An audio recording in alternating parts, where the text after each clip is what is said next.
जी, last lecture में मैंने ये टॉपिक कंप्लीट नहीं कराया था। हमारा जो है वो बॉयस एंड जेनसन्स तक जो है ये वाला टॉपिक हो गया था। इसकी जो थी फाइंडिंग्स वो हमने देखी थी, इसका वर्क भी देख लिया था। नेक्स्ट है ए पॉल, यहाँ से ही आपको करा रही हूँ। हाँ जी, तो ए पॉल ने क्या किया था, बिल्कुल वही सिलियोप्टाइल की टिप को रिमूव किया। रिमूव करने, अच्छा अब ना सबसे पहले तो दो चीज़ें हैं यहाँ पर, नंबर 1 टिप है, नंबर 2 स्टम्प है। तो दोनों में पहले फ़र्क समझ लें। नीचे आपको डायग्राम क्लियर नज़र आ रही है। इसमें आपको वो देखें ग्रेन ग्रो कर रहा है, ग्रो करने के बाद उसमें से सिलियोप्टाइल निकल रहा है, ठीक है, फर्स्ट वन में। सेकंड वन में देखें उसकी टिप उसने काटी हुई है, ठीक है। अच्छा, जो ऊपर से आप काट देते हैं उसको कहते हैं टिप, और जो नीचे बचता है टिप उतरने के बाद जो नीचे होता है उसको कहते हैं स्टम्प, ठीक है। तो अब इसके वर्क को दोबारा से देखते हैं। उसने सिलियोप्टाइल की टिप को रिमूव किया। रिमूव करने के बाद उसने उसी टिप को वापस रखा उसी स्टम्प पे, लेकिन एक साइड पे करके, बिल्कुल एग्जैक्टली वहाँ नहीं रखा जहाँ से उतरी थी, बल्कि एक साइड पे करके रखा। तो हुआ यूँ कि हाफ साइड पे टिप थी और हाफ साइड पे स्टम्प के ऊपर कुछ भी नहीं था। अच्छा, अब क्या हुआ कि जहाँ पर टिप मौजूद थी उसके नीचे वाली साइड पे स्टम्प पे ग्रोथ होना शुरू हो गई, और जहाँ नहीं थी वहाँ नहीं हुई। तो नतीजतन जब एक तरफ ग्रोथ हो रही है दूसरी तरफ नहीं हो रही, तो वो क्या हुआ, वो वाली साइड दूसरी तरफ पे बेंड हो गई। It produces a curvature. Paul concluded that hormone diffuses from the tip, it accelerated the growth. तो उसने ये कंक्लूड किया कि हार्मोन जो था वो कहाँ मौजूद था, टिप में था। टिप से वो कहाँ आया, नीचे आया, और नीचे आकर उसने ग्रोथ जो है वो प्रोड्यूस की, ठीक है। हाँ जी, नेक्स्ट है फ्रिटिसमेंट।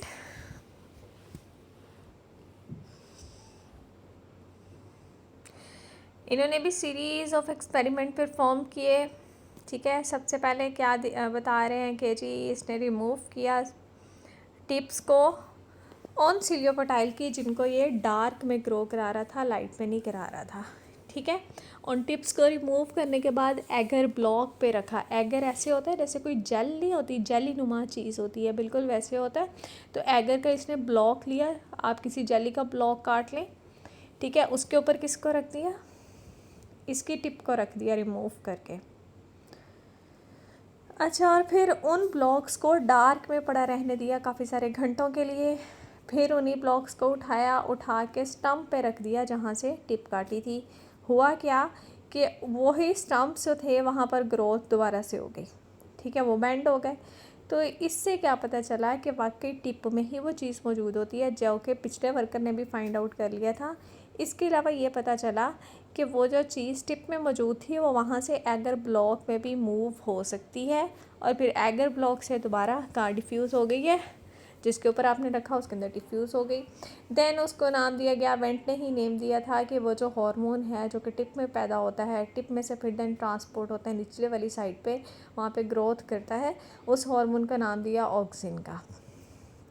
और आज हम जानते हैं कि ऑक्सिन कहाँ मौजूद होता है, मेरिस्टेम्स में, टिप्स में, जो टिप होती है पौधे की वहाँ पर मौजूद होता है, और वहीं से ट्रांसपोर्ट होता है उन एरियाज़ में जहाँ पर पौधे को ग्रो करना होता है, अपनी ग्रोथ करनी होती है। अच्छा जी, हाईएस्ट कंसंट्रेशन इसकी कहाँ होती है, tips of stem and root. Stem की टिप में होगी, रूट की टिप में होगी। इसके अलावा in young growing leaves, in flowers and in fruits, ये वही जगह होती हैं जो कि ग्रो कर रही होती हैं, तो वहाँ पर इसकी क्वांटिटी ज़्यादा होती है। अच्छा जी, role of auxin in phototropism, इसके लिए हमें पढ़नी पड़ेगी क्लोंडीवेंट थ्योरी। क्लोंडीवेंट थ्योरी क्या कहती है कि जो फोटोट्रोपिक रिस्पॉन्स जो है वो क्यों होता है। फोटोट्रोपिक रिस्पॉन्स हमने अभी देखा ना कि टूवर्ड्स लाइट जो है वो स्टेम बेंड कर जाती है, टूवर्ड्स लाइट वो मूव करती है। तो टूवर्ड्स लाइट वो क्यों मूव करती है, तो बिल्कुल उसी का आंसर जो है ये थ्योरी देती है। ये थ्योरी कहती है कि phototropic response occurs due to unequal distribution of oxygen, कि ऑक्सीजन की डिस्ट्रीब्यूशन अनइक्वल होती है, जिसके नतीजे में क्या होता है, प्लांट जो है वो आपको लाइट की तरफ मूव करके दिखाता है।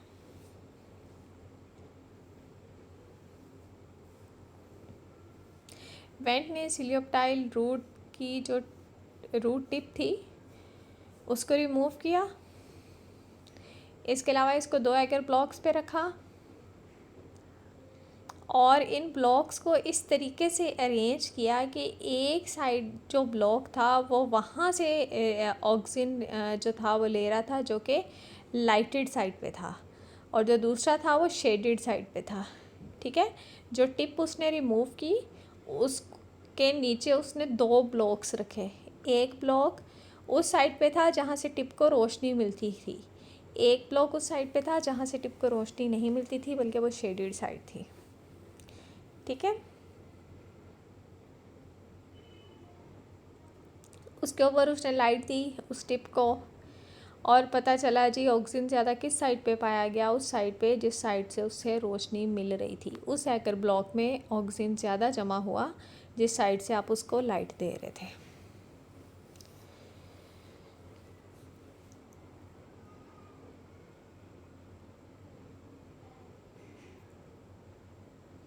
अच्छा जी, इसके अलावा बाकी भी बहुत सारे एक्सपेरिमेंट्स परफॉर्म किए गए, जिस तरह की जो टिप थी सीरियोपटाइल के उसको डार्क में उसको ग्रो कराया गया। ठीक है, सीलियोपटाइल्स को डार्क में ग्रो कराया गया, उनकी टिप्स को काटा गया, उनको एगर ब्लॉक्स पे रखा गया, और जो 40 यूनिट्स थे वो मिले किस केस में, जब सीलियोपटाइल की टिप को कहाँ ग्रो कराया गया था, लाइट में। अच्छा जी, एक और एक्सपेरिमेंट किया गया जिसमें सीलियोपटाइल्स को स्प्लिट कर दिया गया, मतलब 2 हिस्सों में तकसीम कर दिया गया। अच्छा जी, दोनों के सेंटर में क्या सेपरेट करने के लिए जो चीज़ इस्तेमाल हुई थी वो कवर स्लिप थी। इसमें क्या हुआ कि जो थी सेम क्वांटिटी जो थी वो ऑक्सीजन की कलेक्ट हुई इल्यूमिनेटेड साइड पे भी और डार्कन साइड पे भी। ठीक है, इसके अलावा क्या एक्सपेरिमेंट हुआ कि जो सीलियोपटाइल था उनको सेपरेट किया गया बेस वाली साइड से थिन पीस ऑफ ग्लास की मदद से। ठीक है, मोर ऑक्सीजन पाया गया डार्कन हाफ साइड पे, और इल्यूमिनेटेड साइड पे जो था वो ऑक्सीजन जो था वो कम पाया गया। ठीक है, 30 और 10 यूनिट्स जो थे वो इसके पाए गए। अच्छा जी, तो इससे हमें ये पता चलता है कि जो ऑक्सीजन है इसकी डिस्ट्रीब्यूशन अनइक्वल भी होती है प्लांट में। ये नहीं है कि हर जगह इक्वली पाया जाता है, बल्कि क्या होता है, अनइक्वल डिस्ट्रीब्यूशन भी इसकी पाई जाती है। तो नेक्स्ट है जी, role of photoreceptors in photoperiodism.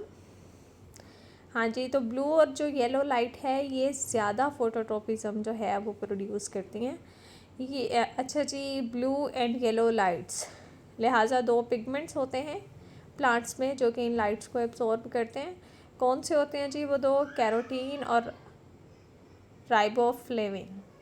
ठीक है, कैरोटीन एंड राइबोफ्लेविन ये रिसीव करते हैं इन लाइट्स को और फिर प्लांट में इंड्यूस करते हैं फोटोट्रोपिज्म। अच्छा जी, और फोटोट्रोपिज्म कैसे इंड्यूस होता है, unequal distribution of IA in the stem and coleoptiles. ये बात तुमने पीछे भी देख ली है कि IAA या ऑक्सीजन जो है वो डिस्ट्रीब्यूट होगा, जिधर वाली साइड पे ऑक्सीजन की ज़्यादा मकदार जमा हो जाएगी उस साइड पे ग्रोथ ज़्यादा होगी, जिस साइड पे ऑक्सीजन की मकदार कम जमा होगी उस साइड पे ग्रोथ कम होगी। ठीक है, तो यहाँ तक तो टॉपिक हो गया है कंप्लीट। अच्छा, आप ना ज़रा गौर से देखें, ये जो आपको इसमें डायग्राम नज़र आ रही है, ये जो डायग्राम है ये टिप आपको दिखाई गई है, सिर्फ टिप आपको नज़र आ रही है कटिंग करने के बाद कि टिप जो है वो कैसी है। आप जो फर्स्ट वन है उसको देखें, वो किसी भी तरफ को बेंड नहीं हुई हुई, सीधी है बिल्कुल। तो उसके राइट साइड के भी सेल्स की साइज़ उतना ही है, लेफ़्ट साइज़ का भी उतना ही है। इसके बाद आप देखें 3rd नंबर वाली जिसमें सेल इलोंगेशन लिखा हुआ है, उसमें अगर आप जो साइड बेंड हो रही है उधर वाली साइड पे सेल्स ज़्यादा बड़े हैं, और जिस तरफ बेंड हो रही है उधर को सेल्स की तादाद क्या, सेल्स का जो है साइज़ वो छोटा है। ठीक है, तो उस तरफ ग्रोथ कम हुई, लिहाजा जिस तरफ ग्रोथ ज़्यादा होती है वो साइड दूसरी साइड पे क्या करती है, बेंड हो जाती है। इसी को कहते हैं कर्वेचर बनना। ठीक है, और ये फोटोट्रॉपिक रिस्पॉन्स होता है। देखें, आपको एक तरफ से सनलाइट आती हुई नज़र आ रही है तो उधर को प्लांट क्या कर रहा है, बेंड हो रहा है। तो इसी को कहते हैं फोटोट्रॉपिक रिस्पॉन्स टुवर्ड्स लाइट, या लाइट को कोई रिस्पॉन्स देना। अच्छा, अब यहाँ पर इसी डायग्राम में एक और चीज़ अहम है, वो है ऑक्सीजन मोलिक्यूल्स।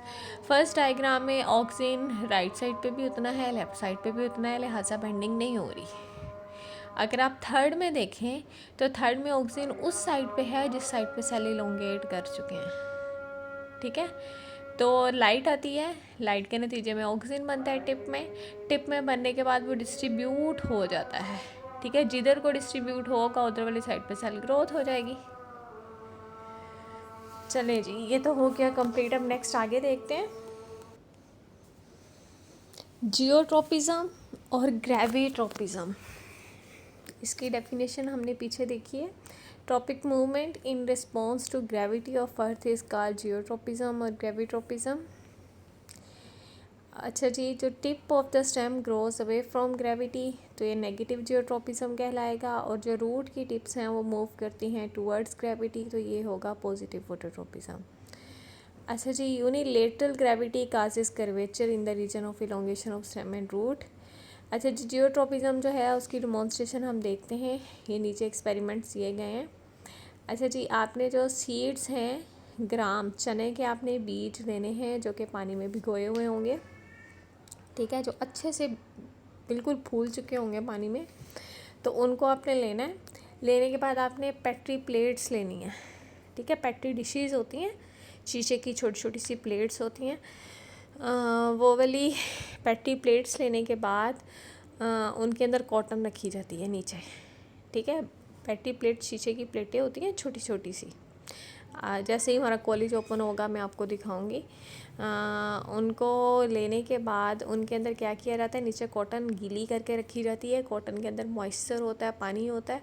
ठीक है, उसको रखने के बाद उसके ऊपर आपने वो क्या रखने हैं, 4 जो आपने सीड्स भिगोए हुए हैं पानी में अच्छे तरीके से वो रख देने हैं। ठीक है, अच्छा, रखने के बाद आपने उसको बंद कर देना है पेट्री प्लेट को, और उसके ऊपर मेंशन कर देना है कि इधर को शिमाल है, इधर को जनूब है, इधर को मशरिक़ है, इधर को मगरिब है। अच्छा जी, इनको आपने एक स्टैंड के ऊपर फिक्स कर देना है। वहाँ पर कुछ दिन गुजरेंगे, गुजरने के बाद सीड्स ग्रो होने शुरू हो जाएंगे। ठीक है, आपने उसकी पोजीशन भी चेंज करते रहना है। ठीक है, डिशेज़ की पोजीशन को जो है वो भी चेंज करते रहना है। अच्छा जी, आपको स्टेम भी मुड़ के दिखाएगी और रूट भी मुड़ के दिखाएगी। ठीक है, सीड में से जैसे ही स्टेम निकलेगी वो ऊपर को मुड़ेगी, और जैसे ही रूट निकलेगी वो पहले निकलने के बाद नीचे को जाना शुरू हो जाएगी। ठीक है, अच्छा जी, तो यहाँ से आपको क्या पता चला कि रूट ने नेगेटिव जियोट्रॉपिक मूवमेंट दिखाई है, सॉरी शूट ने नेगेटिव जियोट्रॉपिज्म दिखाया है और रूट ने पॉजिटिव जियोट्रॉपिज्म दिखाया। अच्छा जी, इसके अलावा एक और चीज़ होती है, ये जो आपको डायग्राम में भी दिखाया गया है। इसमें एक पोर्ट है, पोर्ट को आपने फिक्स कर दिया है क्लाइनोस्टैट के ऊपर। ठीक है, अब क्लाइनोस्टैट में जो है वो कंटिन्यूसली जो भी चीज़ आप रखते हैं वो मूव करती है, रिवॉल्व करती है, घूमती है। ठीक है, अच्छा, अब चीज़ जो है वो मुकम्मल तौर पे घूम रही है, उसकी कभी स्टेम नीचे हो जाती है, कभी उसकी रूट नीचे हो जाती है, तो प्लांट को हर तरफ से इक्वल ग्रेविटी मिल रही होती है। ठीक है, जब आप इसके ऊपर किसी प्लांट को फिट करते हैं तो वो कह रहा है curvature is not cast in the tips of roots and stem. उसे हर तरफ से इक्वल ग्रेविटी मिल रही है, स्टेम को भी मिल रही है, कभी स्टेम नीचे हो जाती है, रूट ऊपर हो जाती है, कभी रूट ऊपर हो जाती है, स्टेम नीचे हो जाती है। तो ऐसे प्लांट्स में कर्वेचर नहीं पैदा होता। वो जिधर को बीच में से पहले रूट निकलेगी, वो चाहे मशरिक़ को निकली थी वो उधर को ही ग्रो करना शुरू हो जाएगी। ठीक है, और जिधर को स्टेम निकली थी वो कंटिन्यूसली उधर को ही ग्रो करती रहेगी।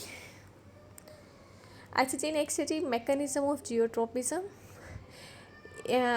It is believe that the stimulus of gravity is received by root cap. जिस तरह वो था ना स्टिमुलस ऑफ लाइट जो था वो कौन लेता है, वो शूट की टिप लेती है। तो इस तरह रूट की जो कैप है वो क्या लेती है, स्टिमुलस लेती है ग्रेविटी का। अगर आप रूट टिप्स को रिमूव कर दें तो प्लांट जो है वो ग्रेविटी को रिस्पॉन्ड देना छोड़ देता है। ठीक है, अच्छा जी, it is believe that the root cap produces an inhibitor on lower side of the root, it stops the growth and root bends down. ठीक है, कि जो रूट कैप है उसमें एक इनहिबिटर बन रहा होता है। ठीक है, और वो लोअर साइड अगर सीधी रूट है, ज़मीन पे सीधी पड़ी हुई है, नीचे को नहीं सीधी पड़ी हुई है, तो वो जो इनहिबिटर है वो किन सेल्स इफेक्ट करेगा, जो नीचे वाली साइड वाले हैं। नीचे वाली साइड वाले सेल्स कम ग्रो करेंगे, ऊपर वाली साइड वाले ज़्यादा ग्रो करेंगे, तो रूट नीचे वाली साइड पे बेंड हो जाएगी।